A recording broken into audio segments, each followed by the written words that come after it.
it does matter, I guess, in some way that you're doing it in a thoughtful, empathetic way. But at the end of the day, if the end product is great and we can all celebrate as a community, then what could be better than that?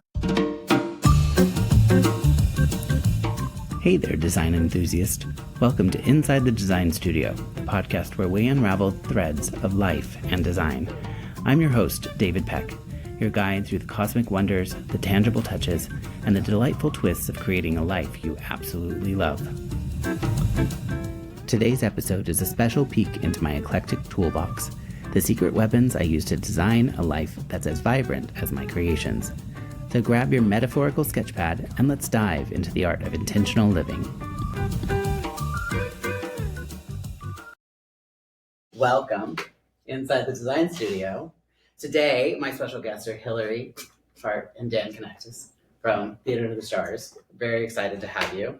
Welcome. Thank you for having us. Yeah, so why don't, before we get started, you briefly explain what you do, because you both serve like very pivotal roles in TUTS. And Hillary, why don't you go first? Oh, okay. I was about to say Dan should go first because without him, my job doesn't exist. I am the executive director at Theater Under the Stars, and the primary function of my role is that anything that is not creative or programmatic in nature, I oversee and help shepherd in support of our creative programming, whether that be on stage, in our classrooms, or out in the community. So I oversee finance, HR, marketing, operations, fundraising. So basically, without you, he wouldn't have a job. Well, without him, I wouldn't have a job either. So it's a beautiful tension, or where art and commerce meet, it's real ugly either way. However you want to look at it. Dan, how do you describe what you do? I pick the shows. That's what I like. I think I would describe it as the vision of the organization in terms of the shows, obviously, is one expression of that vision, but also the educational part of what we do. And really, I don't choose the mission. It was chosen for us before we got there. But I think all of what we're trying to do is amplify it. And our interpretation of what that vision is X, Y, and Z. Yeah. So, she's trying to get that. Oh. That's Lola. You could speak for Lola. What does Lola do? For those of you not watching. Lola is the boss. Yeah. But a great story about Lola is I got her during the pandemic, and we shut down the offices, but quickly it became Hillary and I were the only ones in the office. And I just got Lola and I brought her in, and she's stayed ever since. So she's been an office dog. And a funny story is we did a survey of the staff, and one of the questions was, do you have a best friend at work? And somebody responded, yes, Lola. She's the office dog. So Lola's running around and she's making herself at home. So for both of you, what got you interested in theater? I think I've heard your story before, Hillary, but why don't you both give us an idea of why are you here? I ask myself that every day. Why am I here, God? Yeah. I got into theater roundabout through dance because I had the chorus line story. My sister danced, and my younger sister danced, and I only have one sister. She's younger. And my parents didn't have enough money to babysit, or they didn't want to spend the money for a babysitter. So my mother took me, and I said, I can do that. And that's sort of how that happened. But the woman who ran... And it was up a steep and very narrow stairway. It really was. I don't know why dance studios back in the day were on the third floor of a rickety old building, but they were. And this was in Cleveland, right? Near Cleveland. Okay. Like Oberlin, which is 40 minutes outside. And it wasn't even Oberlin. It was another even smaller. Oh, no, I lived in Lodi, Right. Yeah, The woman who ran the studio, Miss Stevens, her daughter, Kathy, was one of the original Peggy Sawyers in 42nd Street on Broadway. So when she came back to teach us tap, we learned, and I think it might have been our second year, the opening of 42nd Street. Anybody who knows that, that is wickedly hard. Yeah. And she was really a great teacher, very mean, really good teacher. And that's our usual. And we we excelled. And so like that technique stayed with me. And anyways, I got like, oh, well, what is a Broadway musical? And, then you started going, but really it was in high school that like my love, we had the best high school drama teacher. And that's really how I got started in theater, was really our high school drama teacher. Which it's funny because one of our signature programs is the Tommy Tunes, and it kind of celebrates that kind of theater, which really is, I think, maybe for many people, the first spark of, oh, I could do this, or I have to do this. Or they found their community of people where they finally fit in. Totally. Yeah. Totally. Yeah. Hillary. Okay, I'll give you the Reader's Digest version. So I was about 11 or 12 years old, and my mom saved up some money and took me to New York for the first time. And we were watching a show, and I was sitting away from my mom in this particular performance, and there was a stranger sitting next to me. And there was a moment that happened on stage, and the stranger and I sitting next to each other kind of went and kind of grabbed for each other. And fast forward, we kept checking in with each other for the rest of the show. I, not having the vocabulary or the emotional intelligence at the time to really be able to describe it, but as an adult and in hindsight, I think what I experienced was that it wasn't just about really incredible artistry on stage or how I felt about it, but it was about the fact that for 2 hours I was building community with 1,200 strangers. And so at the end of the show, my mom came down. She said, "What'd you think?" And I said, "I don't know what this is, but I'm doing it." Did you say the show? Yeah. No, it was Starlight Express. It was Starlight Express. Yeah. Because, roller skates to a 12-year-old girl is awesome. Yeah. Still. Yeah. I know. So anyway. Has it ever been revived? No, I would love for us to find a way to do it. But it's kind of date. I mean, but Thomas the Train Man, like you could always revive something. Yeah, no, there's a way to do it. Yeah. Probably an insurance nightmare, but 100%. Yeah. All kinds of liability, workers' comp. Yeah. That's so just get everyone to sign a waiver. Yeah. Fine. Yeah. You'll take care of that.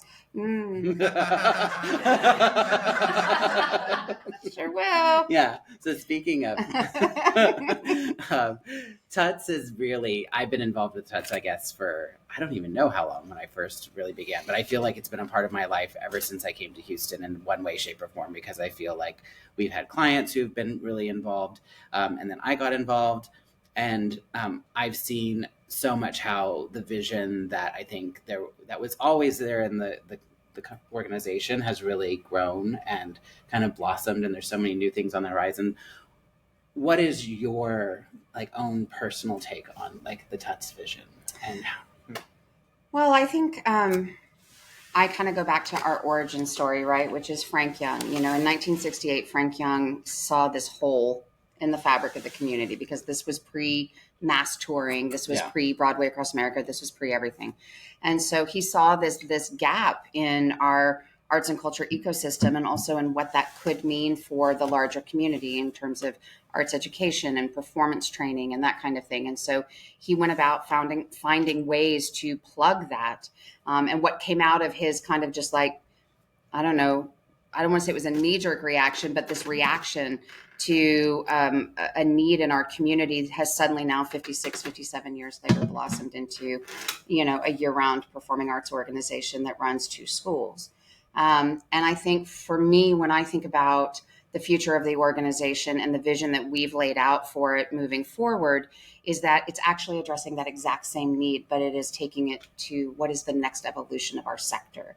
What is the next evolution and opportunity? And so what you're alluding to, the future of our organization and the vision for that, I think, has everything to do actually with our origin story, but looking at it through the lens of 2024, looking at it through the lens of what do the performing arts mean post-pandemic, looking at it through the lens of what is our actual value proposition to a modern audience and a modern community.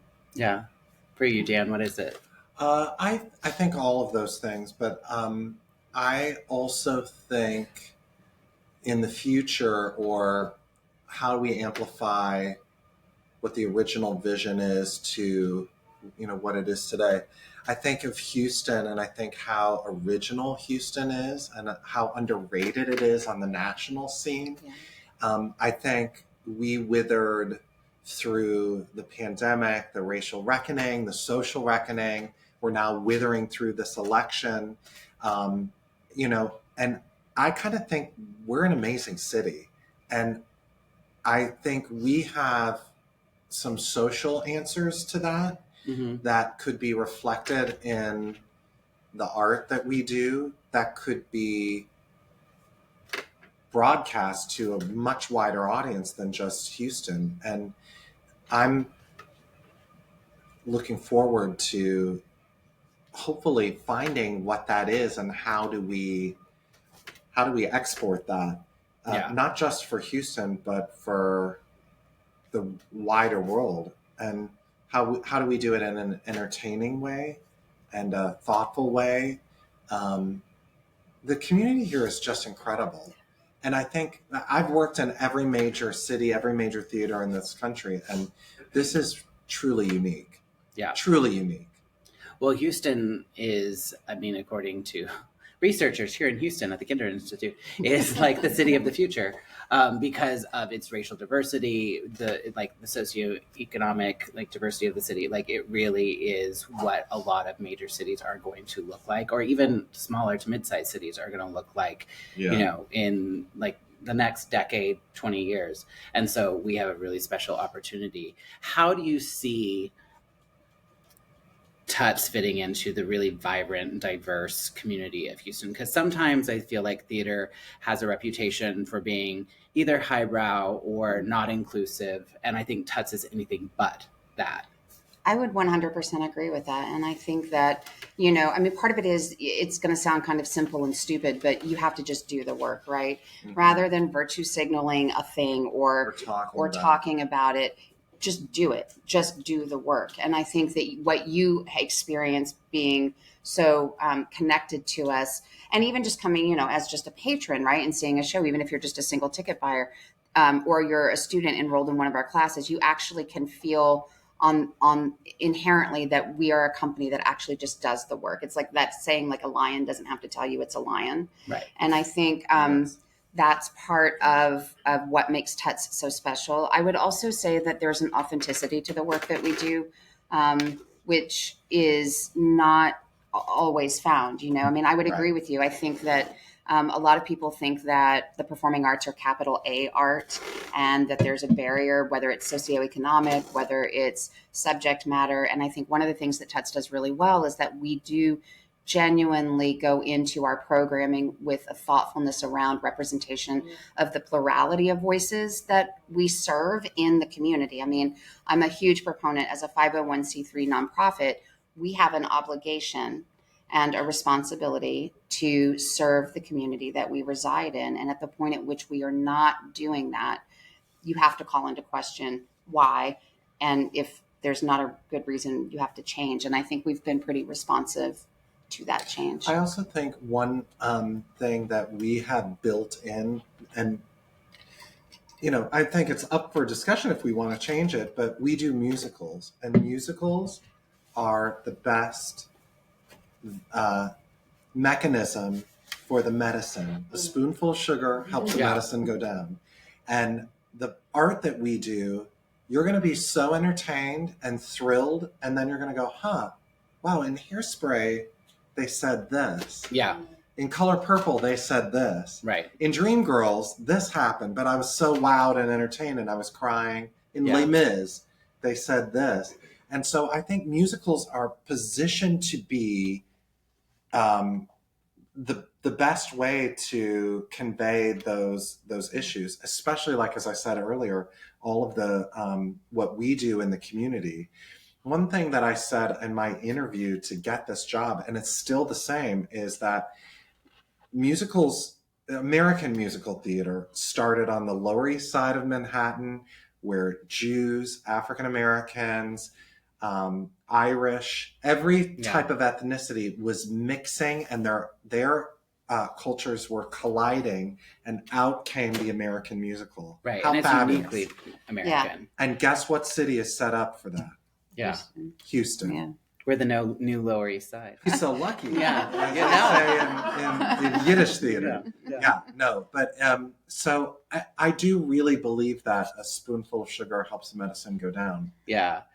For me, a big part of like the innate inclusivity with TUTS is built into the education programs, and especially with the River, seeing those students on stage in main stage productions, and you don't see that. So explain a little bit about. Well, I think it's the difference between talking about someone's after school program as being, maybe educative passive babysitting versus what TUTS does, which is actively training our students, irrespective of how they come to us, whether it's from a level of interest or desire, all the way to their ability to actually perform, either innate talent, all the way to whether they are dealing with some sort of disability, be it ADA or IDD. And so I think that when TUTS talks about inclusive, it's capital I, inclusive.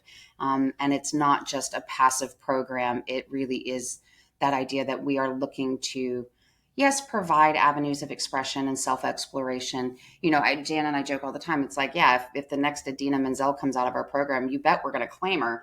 But at the end of the day, that's not what we're trying to do. What we're trying to do is train the next human being, Right. The next mom, the next banker, the next mayor, Right. The next president, And so, and we don't know. I don't know where that's going to come from. I don't know what background that person or what ability they're going to have. I also think that what I've learned since being here, especially with the River students, but also with our other school, the Humphrey School of Musical Theater, and including them, is to not treat people as if they don't have a disability, but it isn't like a poor you.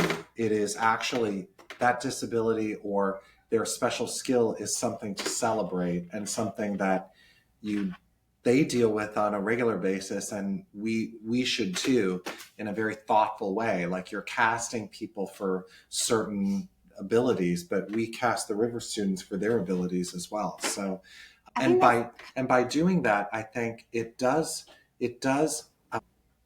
becomes inclusive just by that act, and not pandering down to somebody, because we've learned the hard way. Like, there were moments where, some of the River students were used as props, and we heard from parents, very vocal. They have to advocate, the parents, right, especially of the River, they have to advocate in real life. And so here they do too. And so they're very vocal, but we learned. Yeah. But it's outcome based, right? I think that's kind of what we're focusing on. And the staff, I've been saying it a lot lately, and I think the staff's probably sick of hearing me say it, but it's getting away from process based and getting to outcome based. And so at the end of the day, if the outcome, if everybody understands what the outcome is, it doesn't matter where you start from, you can get there. Yeah. It's just different for the process goes away once the end result is achieved. I mean, it does matter, I guess, in some way that you're doing it in a thoughtful, empathetic way. But at the end of the day, if the end product is great and we can all celebrate as a community, then what could be better than that? Yeah. I know that there's so much on the plate for TUTS, and like, you don't want to be adding something else to your already very full agenda. But if there's like a wish list of, especially with the River or Humphrey School, that where you could see like a future, is there something like a wish that? I would say my wish is that more people around the country understood what we are doing. We are at the forefront, and I would say, I'm telling everybody, we're the best at it. Yeah. And we should be the center for other theaters coming and seeing what we're doing, and then they're starting their satellite schools, because it really is incredible. And all we did was amplify the work that was already there. So to me, I think, especially with the River, that would be something meaningful. And visibility on a more national scale. Oh, yeah. Yeah. I would say that's true. And then, just having the ability to serve more students. Yeah. And, that program specifically actually goes up to the age 35. So we're even talking about young adults. So Right. it's not just what people might traditionally think of when you say the word student. It is Right. young adults. And I think being able to serve more. I would also say that, like, just personally, I would love for some of our students, whether they be River or HSMT, to come back and work for us. Mm-hmm. Whether it's on our stage, in our classroom, or actually in the administrative areas of our organization. I would love to be able to have a slightly more holistic in terms of, and we're planning on it eventually, but expanding into those areas that are not just performance-based training. Right. Yeah. The back end, the business end of theater. Yeah. Yeah. And backstage Both and with the River design and and Well, there's so our much. Humphrey School of Musical Theater too, because that's also something that's like the final frontier is really getting high school students acknowledging and understanding that there is more to being in the theater than just being Idina Menzel. Right. It's also being Hal Prince or Cameron McIntosh or the best stage manager you can be. Yeah. Or the lighting designer that nobody knows their name but appreciates their work and they don't even know it's happening. Yeah. And what a hard job that is too. Yeah. A thrilling job, but a hard job. Yeah. I think it's very similar in sort of the fashion and design world where people think that the only job is like the designer. And there's a whole team of people that make a dress come to life. It's Cutters, incredibly drapers, skilled. Yeah. Incredibly skilled. It's not just and then a whole supply chain like before that, before the designer even ever gets the fabric. And so theater is the same way. And then you think about it. I mean, of course, now I'm going to go automatically to the economic impact and what economic drivers we are for the communities that we serve, because then you start thinking about things that aren't even that people would not normally think about. Like when we were shut down during COVID, there was a dry cleaner that we used religiously that shut down because the only way they made their game work was that they were dry cleaning our clothes in between performances or in between shows. Right. And so without our business, they didn't have enough business on their own to stay open. And so now they're permanently closed, and so, but it's the same thing for the work that you do too, right? Yeah. They're textile makers. There's so much that people don't understand that goes into that end product. Right. Yeah. People sometimes think wraparound services. Yeah. Of arts or theater as sort of like the extra. Yeah. And they don't necessarily see them as even the backbone of the economy. One of the things from the TUTS Gala that I loved, and I'm going to probably misquote, but is it 47 million TUTS impact on the Houston community?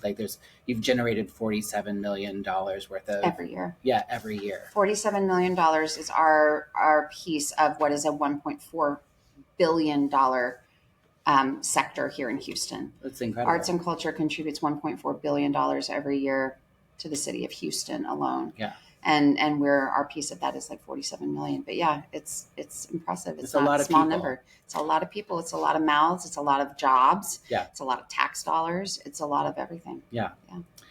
Speaking of the future of TUTS, we have a lot on the horizon, and it's been in the works, I guess, ever since I've been involved. I've been hearing rumblings of what started as an education facility, because we do not have the facilities literally to house the number of students and everything that goes into it. And one of the things we're working towards is a new building. Correct. In collaboration with Rice University. So tell us a little bit about what that means, not only for TUTS, but also for Houston and economically in terms of its impact. Wow. Okay. Lots of questions packed into one. Well, I'm going to start with, kind of what I consider to be the most important. And I think it, again, speaks to what we were talking about at the beginning, which is the evolution of our craft, the evolution of our sector and our industry. And the reality is that, and this is not meant to be derogatory in any way, shape, or form to anything that has come before, because without that, we wouldn't be here today. Yeah. But I think, the reality is that, when the regional theater movement started, we got very excited as a sector, and we started building these arts palaces that are these big, beautiful, impressive buildings that when there's not a show going on, the lights are out and the doors are locked, and we're telling people to stay away, and that they don't belong on our property. And so I think the vision that we have for this new facility is, yes, it's a 135,000 square foot cultural arts facility. It is intended to be a collaborative and a creative hub. When we think about Houston, one of the first words that comes out of just about anybody's mouth is innovative. And so we are partnering with Rice Real Estate, which is the real estate development branch from, they've separate, anyway, complicated, don't need to get into it, not my story. But anyway, we're working with Rice Real Estate to put this facility in the northernmost end of the Ion District. Part of that is strategic in terms of our ability to partner with emerging technologies, which is intended to be part of the design of the building. The idea that we are open to the public, irrespective of whether you have a ticket or are enrolled in one of our classes, that you could just walk into our building. The intentionality behind designing informal gallery space so that local Houston artists and designers can showcase their work if they like, and sell their work, so that we're actually helping other small to mid-sized arts organizations, be they visual or performing arts, to build capacity. One of the things that we discovered, without getting too deep into it, but when we did the feasibility study, one of the things that we discovered was that there's a dearth of collaborative creative space here in Houston. Yeah. And so in having long conversations with the other cultural districts, which I have to do a quick shout out. Houston is the only city in the state of Texas that has 7 cultural districts. We have the most in the state, and they are incredible and rich and full of so much diverse programming. But to be able to be a collaborative hub kind of in the center of those cultural districts, and inviting those artists to come in and make that their collaborative and their creative home, as well as the programming that TUTS does on an annual basis. So yeah, it's definitely stepping outside of what we just have been probably known for doing, which is musical theater, and really stepping into and leaning into the idea that we have an opportunity to leverage this watershed moment for our organization to the betterment of the Houston community. Yeah. Yes. And this is why they're such a great team. Dan, what does it mean for you? Like, because I know that so much of what you see as the vision of TUTS is producing new work, as a huge part of TUTS's future. And part of that is, one, because new work needs to be developed, and why not in Houston, and why not at TUTS, and it can be exported. But also because the state of theater is so precarious right now, and getting rights to shows. A lot of people don't understand the complexity and legality of getting rights to shows. They're like, well, why can't you just do Music Man? You're like, because of 5 million reasons, and they're not all dollars. Thanks, Hugh.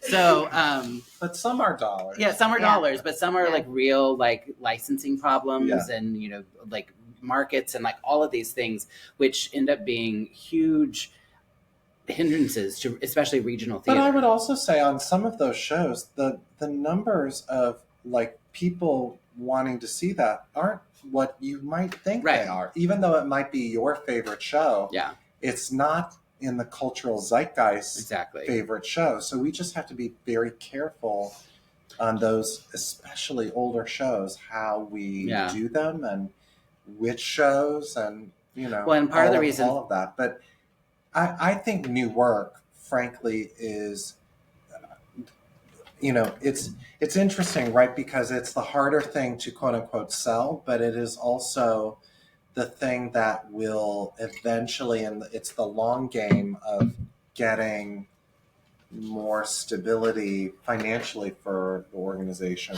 as well. Yeah. Talk about that, because I don't think people understand how that works. Well, for instance, like if you were on the gestation of Jersey Boys, you have a pretty long window of receiving royalties. I call it mailbox money. Nothing comes in the mailbox anymore, but mailbox money for a long time, and it's passive income because you helped develop it. And for a show like Jersey Boys, wow, that's great, because that show was not only making money, it was making gobs of money. Right. It's not just breaking even, it's also creating a huge profit. It still does, to this day. And the theater that started that, that adds into, their programming for the next year, and helps, offset balances, because it is a crapshoot. Like we take our best guesses at like what's going to sell, and, we listen to audiences, but you don't know. You Yeah. know, people said, "Oh, you have to do South Pacific." South Pacific. TUTS was founded on South Pacific. I love South Pacific. We did it. It didn't sell what we wanted it to sell. Right. You know, and so Beautiful performance and Beautiful. production. Yeah. yeah, it has nothing to do Yeah. with that. So, Yeah. but that you have to balance all of those things. So, but new work, to your question, I also think, again, we are positioned just by the state of what Houston is to produce something that is universally loved because Yeah. of the cultural diversity that's here. And I don't just mean ethnically diverse, I mean in every single sense of the word. Right. We're diverse. I mean, we've got libertarians, we've got communists, we've got, you know, the whole spectrum of ideologies here too, which I think if we can make a show here that is super successful, that we're the ground zero for Right. for that, I truly believe, and could attract investment from elsewhere, Broadway, Yeah. Internationally now, internationally. Well, it's interesting because I think of the shows that are successful now on Broadway, if they are a classic show, part of the reason why they're successful is star casting. You've got, like, speaking of Music Man, you had like Hugh Jackman and Sutton Foster, which sold the tickets. I mean, I think people loved the show, but it was really, Yeah. they were going to see those people in that show, not because everyone was dying to see the Music Man again. Or you've got new work that's being developed, you know, regionally, like Paper Mill Playhouse doing Gatsby, and now it's on Broadway, and then going to do like all of these things. It's, you know, it's a new work based on old IP, and that's exactly what TUTS is capable of doing, and we have done in the past. I mean, people don't know, but Beauty and the Beast was, you know, developed, you know, and launched Disney- here in and launched here. 1992. And Yeah. Disney theatrical started here yeah, in Yeah. Houston. which I think TUTS has this incredible legacy that it's part of Houston's problematic problem is that we're really bad at PR, and we do really great things, and nobody seems to know about it. Yeah. So it needs to be TUTS can be on the forefront of that. Speaking of which, since you've been here, have there been any favorite production moments, whether it's a show that we've done or just a part of a show or somebody who came or like you kind of discovered? Discovered. Oh, well, I will say a great story is my very first, it must have been like 2-3 weeks in, we had auditions for Memphis, and I had laid out like, here are the roles that we're going to cast from New York. And I laid out the lead, Felicia. We will never find that here. First person that came in was Simone Gundy, and she was like, I want to sing for the lead. I was like, oh yeah, right. She sang, and literally one audition she read. I turned to Olson, who was the company manager, and said, I think she's our lead. He was like, I know, I'm crying. It was amazing. And I was like, wow, Houston's talented. Yeah. So that moment right there, and Memphis, I felt like was really eye-opening. It was a show I didn't love, and then doing it here, I really ended up loving it. That's one show. Mamma Mia, that next year, Yeah. I loved because it was just so fun, and Sally Wilford was the lead, and I thought she was incredible. It's funny because that show, of all the shows I think that season, I was like, okay, I'll go see it. And then I saw it, and it was So the much fun. most fun. Yeah. It was so fun. And I would say in that year too, Ragtime to me That was was- really wonderful. The show itself is great, but I thought that production was really It was great. beautiful. Marsha Milburn Dodge directed. So good. But I would also say, for me personally, it's kind of tied into me as an artist. And I would say Sweeney Todd last year, because it was just so recent. Yeah. To me, that's like one I can go, oh, it's like, we pulled off a high wire act because it was high art at the right time. And it It was With the right cast. and with the right cast. And I think Yeah. we produced it in the way that only TUTS can produce it. Yeah. And most regional theaters can't do what we did. No, it was incredible. Yeah. Yeah. It was So my first time seeing it live, and it was so good. those. And I would say Frozen coming up is going to be the same. It's going to be very TUTS. Yeah. Yeah. I'm very excited for that. Yeah. What about you? That's a hard question. I mean, people ask me. I would say definitely. Well, I think the whole 50th anniversary season for me, but I think part of that is knowing that Dan arrived at September, like the first week of September, and we had to announce the season 3 months later. So I don't think we slept for 90 days. So I have that kind of, attachment to pretty much that whole season. It was kind of idyllic. We didn't know what we didn't know. Right. And so we just did it. Yeah. And I kind of wish we could come. We can never go back to before. You and not knowing. And we go, we're going to do this. And then we're like, oh my God, it's $500,000 over. We can't do that. Yeah. Oh. Yeah. Budgets. Cut. What are those? Oh my God. Were you in the senior leadership team meeting this morning? I know everything. No, just kidding. Theater is evolving a lot and rapidly.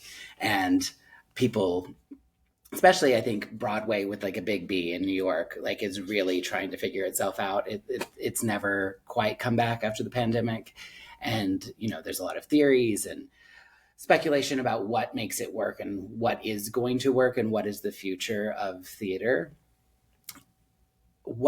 How do you think TUTS fits into that big future? Because there's a lot of ideas. I think there's a lot of people who have old ideas about what theater should be. It's like that big A art thing, when so much of what people respond to is a little bit more poppy and kind of, in the moment culturally sometimes. And it's experiential. I mean, I think the reality is that people don't want, and quite frankly, I never really did, to just go sit in the dark and then politely golf clap at the end of every number. Yeah. I think you wanted Starlight Express. We wanted Starlight. We wanted the idea that somebody could end up in the hospital. No, but it in all seriousness, like I think it is experiential, and I think part of that has to, no shock to anybody. I think part of that has to do with us still emotionally and intellectually recovering from COVID and being forced. We are a social species, full stop. And the idea that we were intentionally, right, wrong, or indifferent, separated from each other. I think that now it's almost like come back with a vengeance, right? Where it's, yes, I used to be, my social DNA used to be sated by just going to the theater and experiencing it and being there. Now it's like we're still constantly making up for lost time. And part of that has to do with, and again, big D word, diversification of what that experience is. What does the experience mean to go to the theater? And it is not anymore just sitting in the dark. It's why so many shows on Broadway are relying on star talent to drive attendance. It's why so many shows, quite frankly, are relying on, there's a reason why Harry Potter is Harry Potter, right? There's a reason why Spider-Man Turn Off the Dark, like that was the thing, right? Is that there are things that are there to drive the experience so that it's not just this passive consumption of an art form, but there's actually active engagement and integration, and the audience wants to be a part of that as opposed to being separated by that fourth wall. Yeah. And so I think that is the evolution of it. I think is what can you do moving forward? And I'm not going to talk about what I know we're going to do in the new building because that's mine for now. But I will say that in the meantime, while we are still the resident company at the Hobby Center, and as we transition into the new building, it is about creating experience. It is about creating things that are not just about seeing and hearing, but smelling and touching and tasting. How can we engage our audiences in the work that we're doing as opposed to just making them sit passively? I keep saying it's not enough to be good anymore. Like in the old days, like what you're saying about the polite golf clap was like, you could be, something that is just good and you win all the awards and it'll make a modest profit and whatever. Yeah. And then there were those shows like the Hello Dollies or the, whatever that made hand over fist because it was just, whatever it is. But I would say, I think it's probably, I take comfort in the fact that nobody knows what works anymore. Right. But then I kind of look back and you're like, nobody knew back then either. So like, if I told you the highest grossing play on Broadway is about a man playing Mary Todd Lincoln and it's a revisionist act, and Mary Todd Lincoln, all she ever wanted to be was a cabaret artist. It's really kind of old school downtown theater that moved uptown, and it's really old school. The play is old in a wonderful way, Right. and yet it is making $1.6 million last week. I mean, that's incredible. That is crazy. And that is also like nobody knew. Right. No one knew. And it's relatively simple. Like it's really very straight, simple. Yeah. It's basically a unit set. And so that blows my mind. You're like, okay, wait, that's old. But yet, and also Outsiders, I think, which one I loved, but it's kind of old fashioned. I mean, it's done a little way. That's old fashioned. So I'm not so sure that like throwing the old out, the old ways out is really the thing. I mean, I think there have to be new ways of looking at the old. Right. It's the lens through which the storytelling is Sunset Boulevard I was gonna say. is like a huge hit. I have not seen it yet, but I can tell I'm going to love it because it's taking a semi-poo-poo musical and making it. You just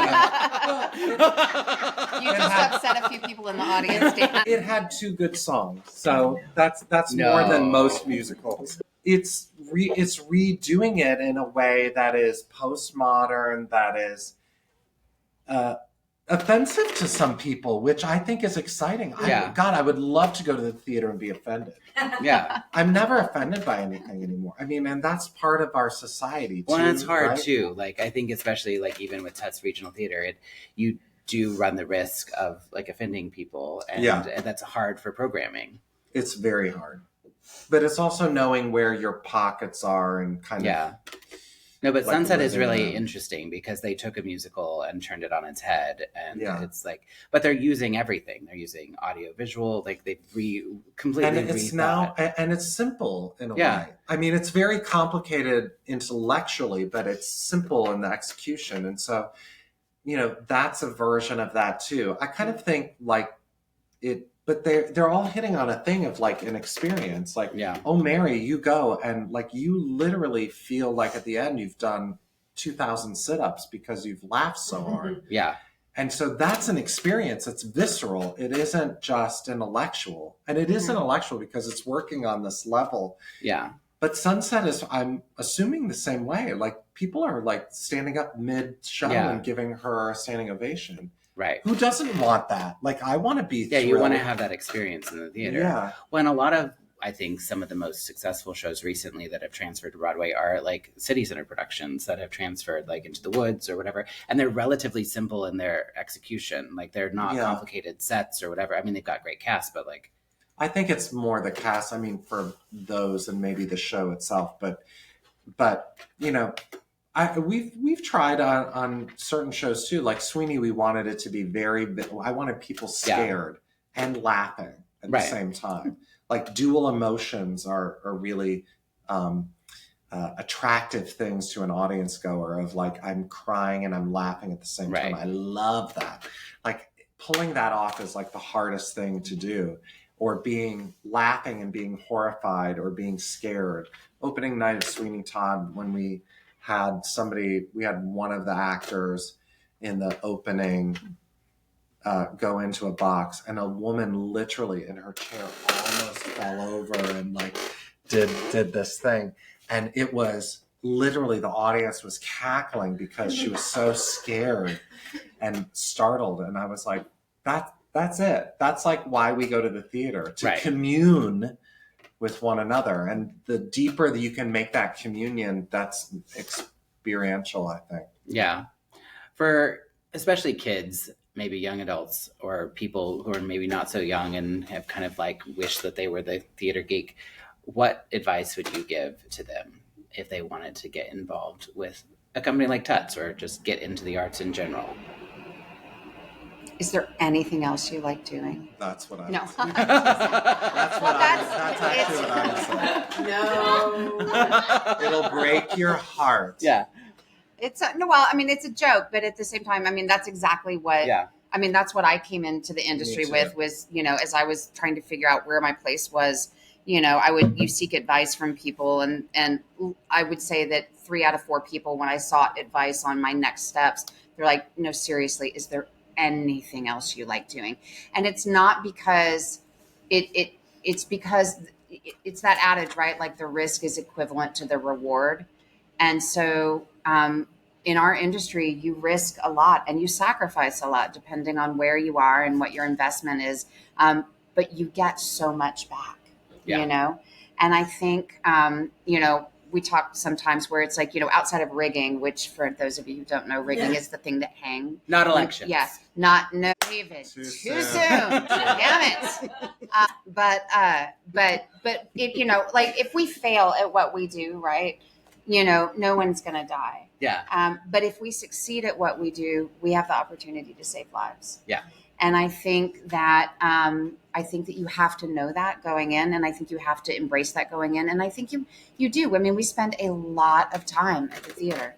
We spend a lot of time around each other, and we all work very, very hard. And I think, it's. I would say, in all sincerity, I would say that be prepared. I think you're right. Be prepared. It's going to break your heart. You're gonna cry, but you are going to absolutely love your life. I'd also say be curious. I think the most successful artists and technicians are curious people. Like, how do you deepen what you're doing, whether it's a craft, making props, how you're researching the 18th century Swedish furniture making to make sure the chaise lounge is reflective of. How cool is that? Intellectually, I'm very stimulated by that, but also in your art, like how are people dancing this way? I need to dance this way, so I'm going to research who the choreographer is and who teaches that style, and then go in and do it.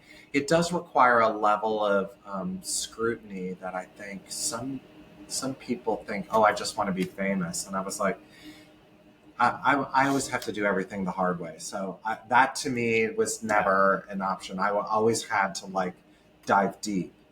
I took it, and it was pleasurable. I even get waves of pleasure thinking about this, which is, as in high school, I would go to the Cleveland Public Library. I would take the metro into Cleveland, go to the Cleveland Public Library, and there were shelves of cast albums that were records. Yeah. And my brother had a record player, a CD player, and a double tape deck. And I literally recorded every single one. I listened to every single one and play them. And I know literally, that's how I learned everything I knew. And it wasn't a job. It was pleasure. Yeah. Because I was curious and I wanted to know. Yeah. And now it's a job. You had that hunger for that knowledge. Yeah. Well, and I think that's, how do you stoke that fire in a student or a person who wants to go in the arts? And if you can't stoke it, then I think get out. Yeah. Be an accountant. And make that your passion.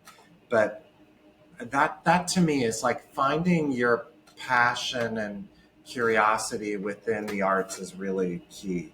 But I think that's something, I think a lot of times, you talk to people who are in the industry, they talk about how theater saved their life. And I think for that, somebody who has not experienced that transformative moment in their lives, I think it seems hyperbolic. It's like, oh, okay, it's theater.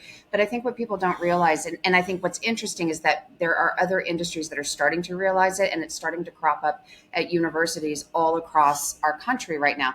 This idea of blended degrees, these Fortune 500 and 100 companies started figuring out about 15 years ago that they needed people that had a liberal arts and a performing arts background in order to do things like, I think about even biotech, it's like they're trying to solve for very tactical problems, but the solutions that they're coming up with have practical or inadvertent implications that are social implications. And if you don't come at that with a sense of curiosity, and if you don't come at that level of specificity with, with those soft skills that you learn, or with that background of being able to explore collaboratively in a safe space, I think you miss something. So I don't care what profession you ultimately end up in, being part of experiencing the arts is transformative. Yeah.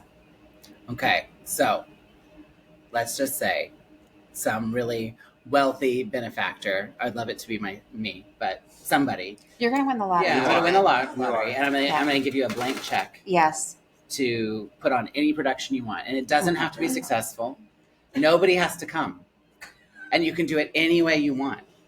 What show? I have 3. I would say. Of course you do. Well, he's the artistic say- director for I know, a I reason. know. I would say Follies. I knew that was going to be the first one. Yeah, because it's always a folly when And- people do it. And yeah.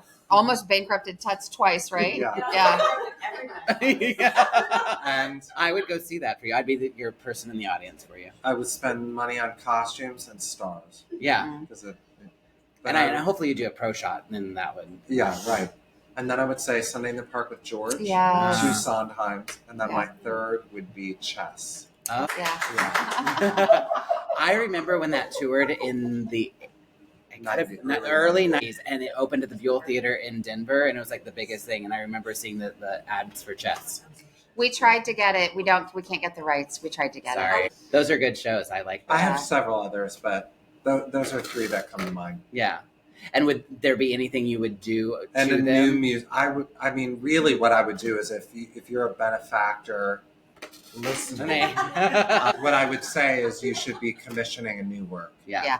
Is there That's really what, because we could figure out all of those except maybe Follies. We could figure out the other 2. Well, maybe in the new ourselves. building with a smaller theater, it could be done. Yeah, but if you're a benefactor, what you really want to do is sponsor a new work. Yeah. Would you want it to be on existing IP or completely new? I don't care. Just new. It could be we an have innovative ideas. revival. We have ideas. Stay tuned. Yeah. Hillary, what about you? Sunday in the Park with George is absolutely on my list. I would love to do a massive environmental production of Cabaret. Those are the top 2. And then just for ha-has, because it's people think of it as being old and stodgy, I think my other 2 would be Gypsy, and I would love to do Mame. I would actually love to do Mame with like a big star. That would be. But all the interior. Yeah. All the interiors. Yeah, like those big sets. Mm-hmm. Somebody's going to pay for that at TUTS. Somebody will. Yeah. Somebody will. Yeah, somebody. So you're listening. Yeah, somebody's listening. A benefactress. Yeah, somebody out there with lots of zeros in their bank account. So all of this, I think, has not come easy. I think the pandemic was a huge challenge, but what has been like your own at TUTS personal like challenge and or triumph? Yeah. Challenge and or triumph? Yeah, I'll let you choose. A challenge. Every is a quarterly reforecast. No. So in case you didn't I think say that numbers were a part of theater, Yeah. they very, very much Yeah. I think are. the challenge for me has to be it's probably the same as Hillary's, but it is the we're very good in the theater about cutting. We're really good at it because we could do a show right here and it would be fabulous and we wouldn't need anything. Maybe dresses, which we already have, but we're really good at that. I think the hardest part is I don't think TUTS was founded on a culture of philanthropic Philanthropy. and Philanthropy. part of that is our musicals were populous, so Yeah. it's like that'll bring in the money. And I think we are in a world now where Broadway isn't making the money that it did. With there are some Rare exceptions, exceptions, yeah. but even those take much longer. The runway to profitability is a lot longer than it used to be. And there's IP out there that an IP musical that's coming up that is 28 million, and they're never going to recover it. It's IP from the 1910s. Not Follies. And not Follies.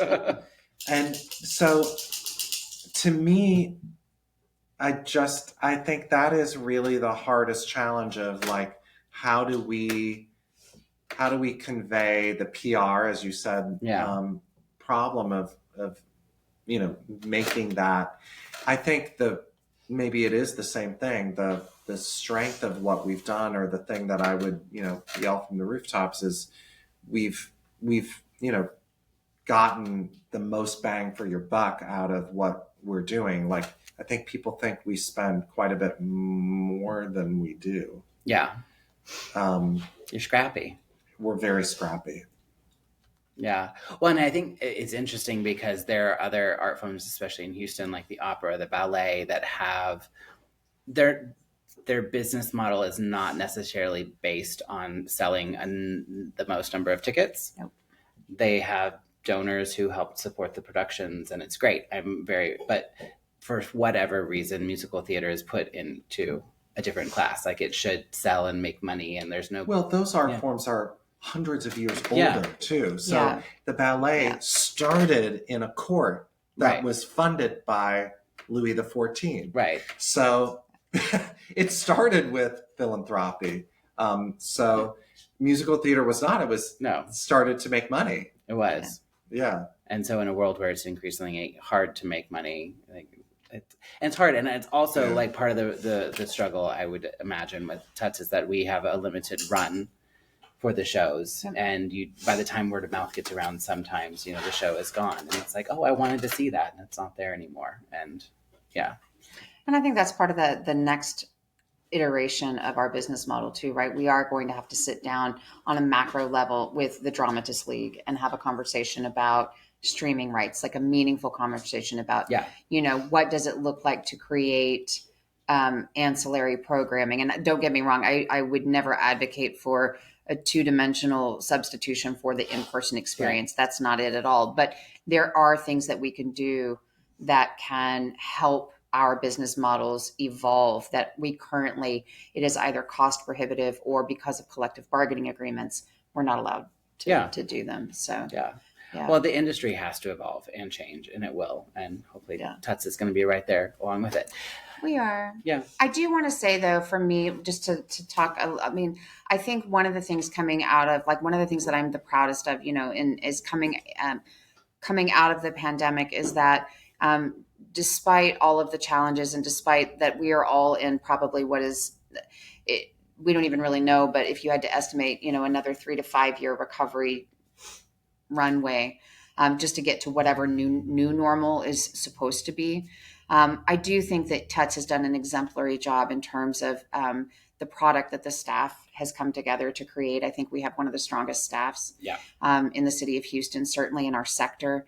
I think that when you start looking at some of the new programming that we have launched, even during challenging times, whether it was online because we couldn't come together, or almost the very first year coming out when we all did come back together, we had community programming. We were out in the community doing work, not just inside our four walls, but out there, launching Texas All-State Musical this past summer, where we brought 90 students from across the state of Texas to Houston. I think that one of the things, launching Houston Theater Week, TUTS was at the forefront of launching Houston Theater Week, which has benefited all of the performing arts organizations across the city. So those are things that I think, again, when we start talking about what is innovative, what are we trying to get to, I think we've done a very good job. Yeah. Okay, so this I'm asking this next question with the understanding that neither of you are ever leaving, because you're going to be chained to TUTS. But no, just kidding. We won't let you. Did I hear a raise? Yeah. Well, if I were in charge of that, sure. I'm going to sign off on that. Hillary's going to figure out how to pay for it, but we accept. You're fun. Good.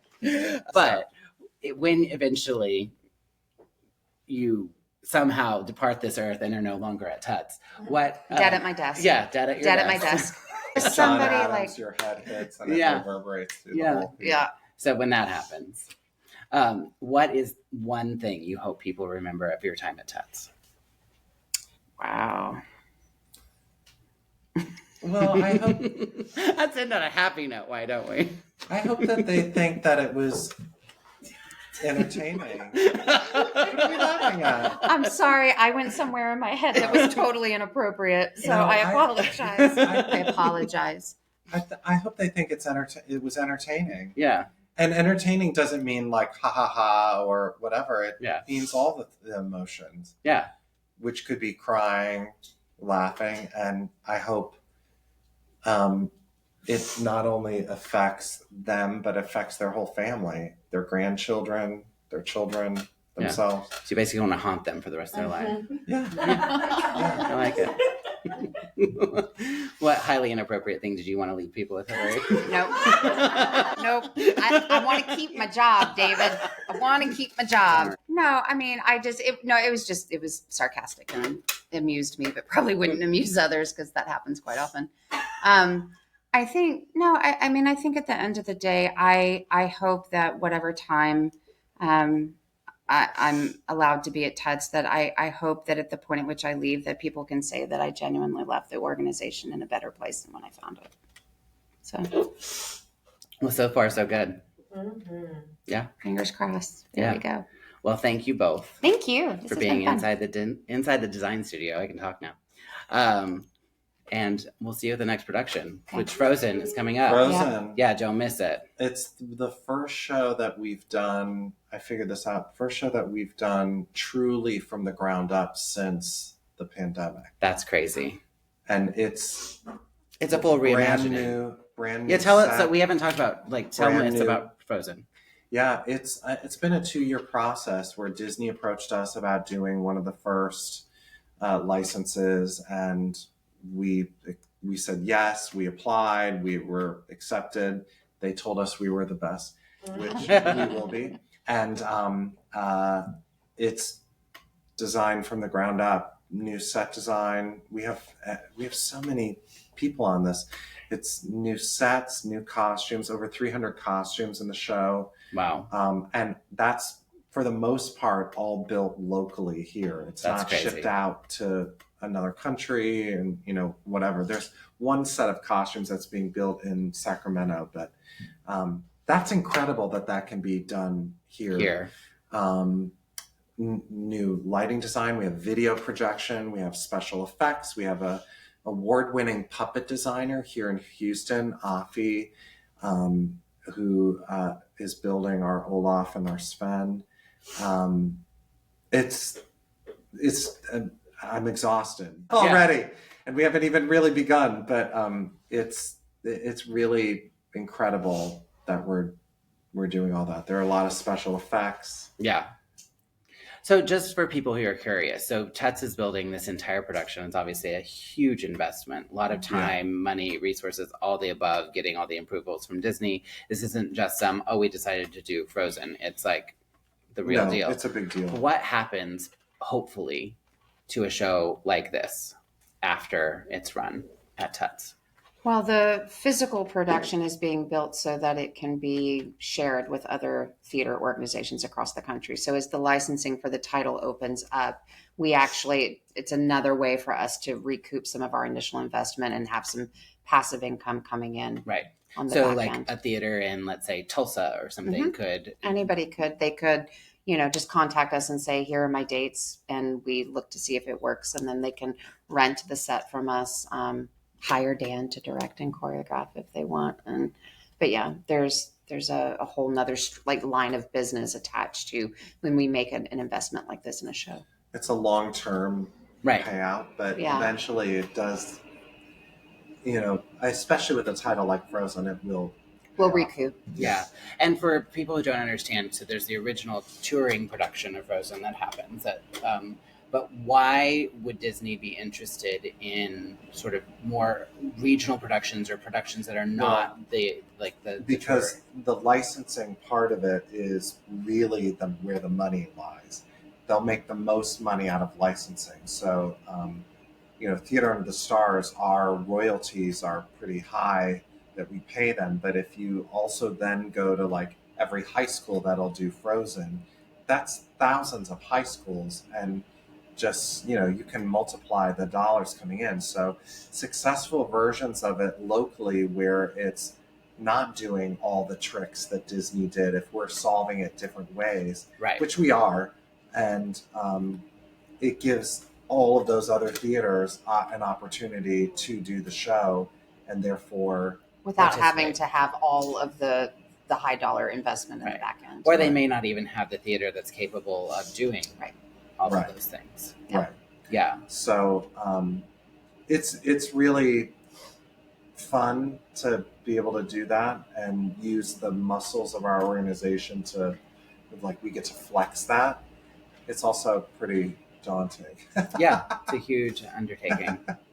Well, I'm glad we had a little encore performance. Yes, So now yes. officially, thank you. Thank Yeah. you. Thank you. Yeah. And if you're looking for something to do Yeah. during the holidays, like your mother-in-law just started, I love my mother-in-law, by the way. But if, you know, You need to get out of the if you need to house. get out of the house, Fun for the it whole runs family. it runs past Christmas. So we're actually running a few days past Christmas. That's so perfect. yeah. Boxing Day special, people. Mhm. And the Ugly Christmas Sweater musical is Yes. running at the same time. Which coming you back. co-wrote, right? Yes, the original cast is coming back too. It's a lot of fun. You can get drunk, wear your ugly Christmas sweater. You had have a me good at time. you can get drunk. Yeah, Yeah. it's fun. Uber though. Uber. Uber. Yeah. Uber.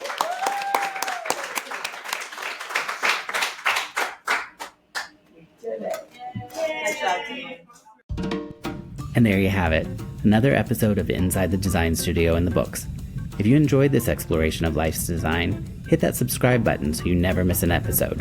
And hey, if you're feeling extra generous, leave us a review. Your thoughts fuel our creative journey.